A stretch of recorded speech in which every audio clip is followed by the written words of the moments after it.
বিগত পর্বে আমি পৌঁছে গিয়েছিলাম পদ্মা সেতুর কাছাকাছি। আজ আমি পদ্মা সেতুর টোল প্লাজায় টোল দিয়ে এখন পদ্মা সেতুতে উঠছি। জীবনে এটা নিয়ে আমার দ্বিতীয়বার মোটরসাইকেলে করে পদ্মা সেতু পার হওয়া। প্রথমবার যখন আমি মোটরসাইকেলে পদ্মা সেতু পার হয়েছিলাম, সেই ট্যুরে আমি আমার ভিডিও ক্যামেরা নেইনি, তাই সেটা ক্যামেরাবন্দি করতে পারিনি। আজ দ্বিতীয় সফরে আমি সমস্ত ক্যামেরা গুছিয়ে নিয়েছি।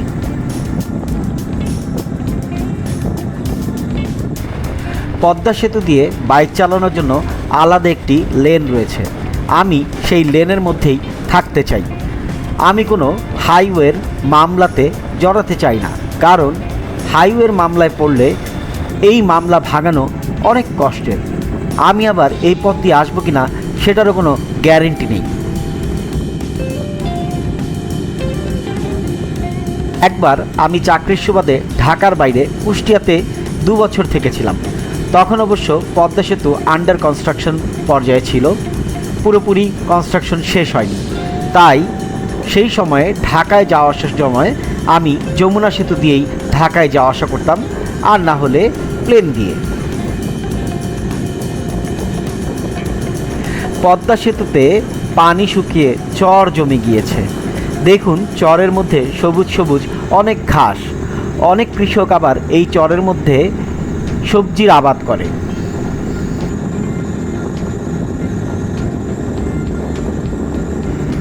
অনেক গাড়ি আমাকে ওভারটেক করে চলে যাচ্ছে, কারণ আমি পদ্মা সেতুতে মোটরসাইকেল লেন ধরেই চলাফেরা করছি এবং আমার গতিসীমা 60-এর কাছাকাছি রাখার চেষ্টা করছি।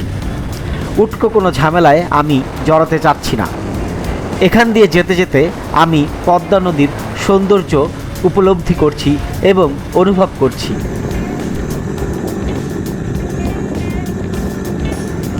আজকের দিনটা কিন্তু প্রচুর গরম ছিল। মনে মনে ভাবছিলাম, আজ যদি মেঘলা মেঘলা একটা পরিস্থিতি থাকতো, ঝিরিঝিরি বৃষ্টি, তাহলে এই পদ্মা সেতু দিয়ে যাওয়ার সময়টুকু আমি পুরোপুরি উপভোগ করতে পারতাম।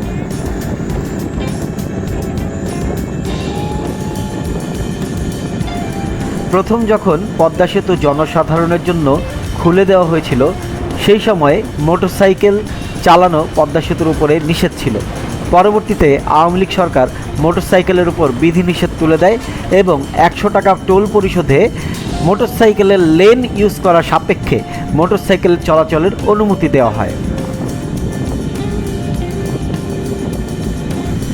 এই পদ্মা সেতু নিয়ে কতই না খবর শুনেছি।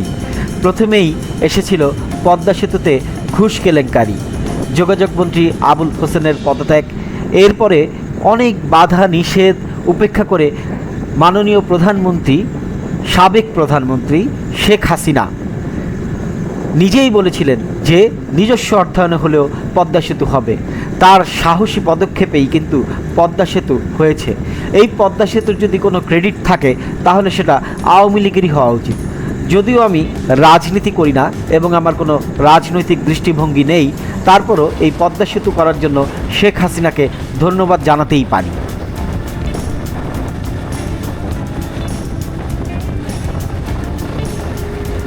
পদ্মা সেতুর দৈর্ঘ্য 6 কিলোমিটার।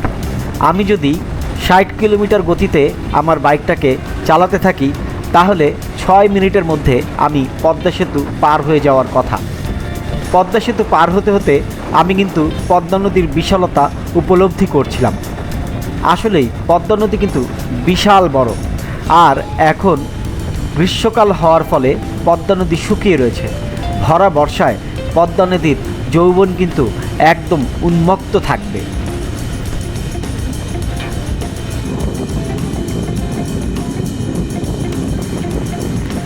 বাসগুলো একের পর এক আমাকে অতিক্রম করে যাচ্ছে। আমিও ধীরে সুস্থেই চালাচ্ছি। হাইওয়েতে যখন পাশ দিয়ে বাস অথবা বড় ধরনের ট্রাক যাতায়াত করে, তখন কিন্তু আমাদের মোটরসাইকেলে হালকা একটি দোলা লাগে।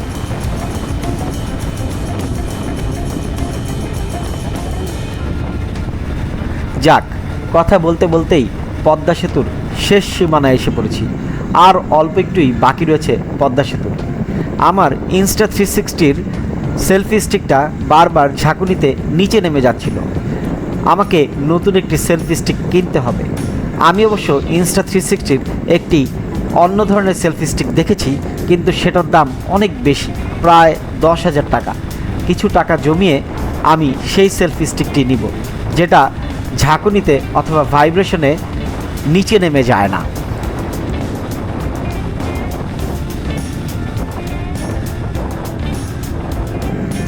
পদ্মা নদী শেষ, পদ্মা সেতুর নিচে নেমে এসেছি।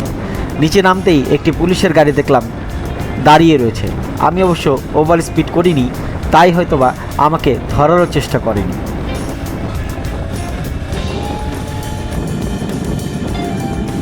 পদ্মা সেতু যেহেতু পার হয়ে গিয়েছি, এখন ভাবছি একটু ব্রেক নেব। ব্রেকটা নেওয়ার চিন্তাভাবনা রয়েছে, যেখানে দুই রোডের মাঝখানের ডিভাইডারগুলোতে ফুল গাছ রয়েছে, আমি সেখানেই ব্রেক নিব এবং সেখানে ফুল গাছের সৌন্দর্যগুলো আমি উপভোগ করব। রাস্তার মাঝখানের ফুল গাছগুলোর ফুলগুলো দেখতে কিন্তু আমার প্রচণ্ড ভালো লাগছিল। এই ফুলগুলোর সাথে একটু সময় কাটিয়ে না গেলেই নয়।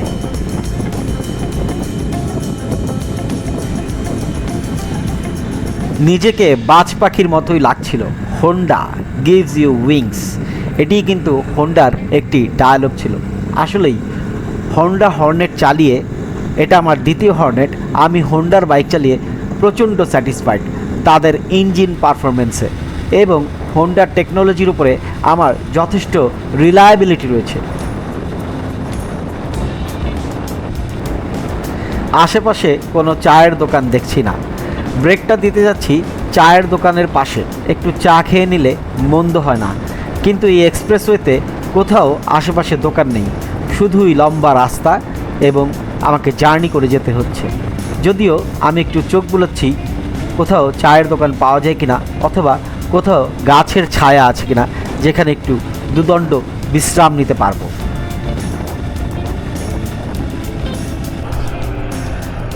সুপ্রিয় দর্শক, আমি এখন পুলিয়া বাজার পার হয়ে ভাঙার দিকে ঢুকছি।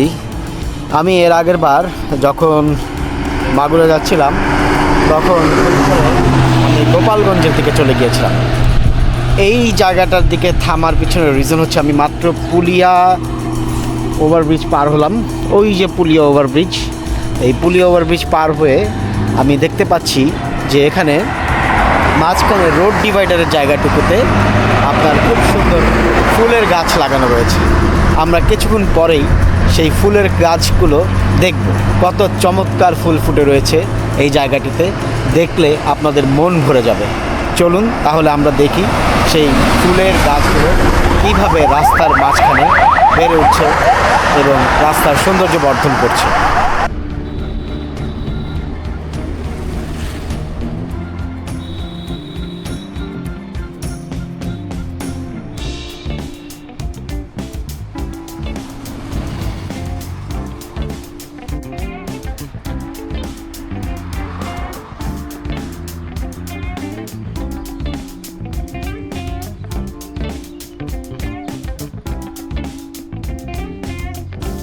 আমি এখন এই ফুলের বাগানের পাশে কিছুক্ষণ সময় কাটাবো। এই প্রাকৃতিক সৌন্দর্যটা আসলে আমি একটু উপভোগ করব, এবং আমার জুপিটার দাঁড়িয়ে রয়েছে রোদের মাঝখানে। আমি কোথাও ছায়া পাইনি, দেখুন আমার জুপিটার।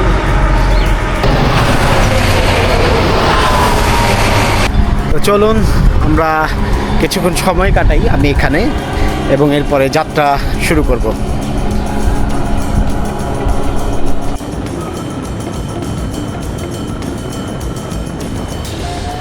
এখানে কিছুটা ব্রেক নিয়ে আমি আবার আমার যাত্রা শুরু করলাম। আমাকে দুপুরের আগেই পৌঁছতে হবে। আমার স্ত্রী আমার জন্য না খেয়ে বসে রয়েছে, এবং মাঝখানে তার সাথে ফোনে কথা বলে নিলাম। সে প্রচণ্ড টেনশনে থাকে যখন আমি হাইওয়েতে বাইক চালাই। টেনশন হওয়াটাই স্বাভাবিক।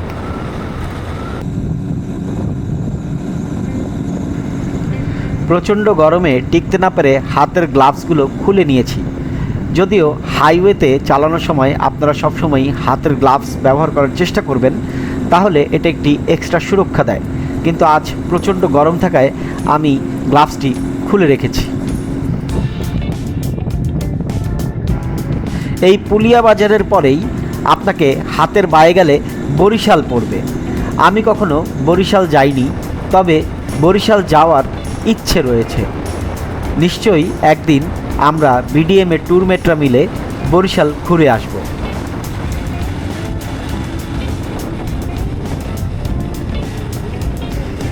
আমি মাগুরাতে যাব ফরিদপুর হয়ে।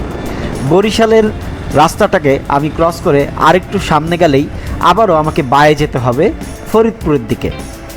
এই যে এসে পড়েছি। এখন আমি বায়ে মোড় নিয়ে নিচ্ছি। এখান থেকে আবার বায়ে গেলে কিন্তু ঢাকার দিকে রওনা দিবেন। আমি এখন সোজা ফরিদপুরের দিকে চলে যাব।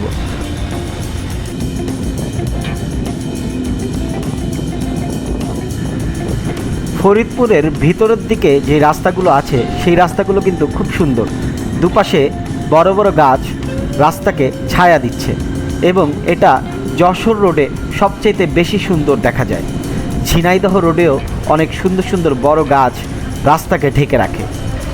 ফরিদপুরের ভিতর দিয়ে যখন যাবেন আপনারা অনেক আনকমন নাম দেখতে পারবেন বিভিন্ন এলাকার, যেমন ভুবুকতিয়া বাজার অথবা মহিলা রোড। এই সমস্ত জায়গা দিয়েই আমি মাগুরাতে পৌঁছে যাব। আজকের এপিসোড এই পর্যন্তই। দেখা হবে আরও একটি এপিসোডে। আপনারা ততক্ষণ পর্যন্ত যে যেখানে থাকেন সুস্থ থাকুন, ভালো থাকুন।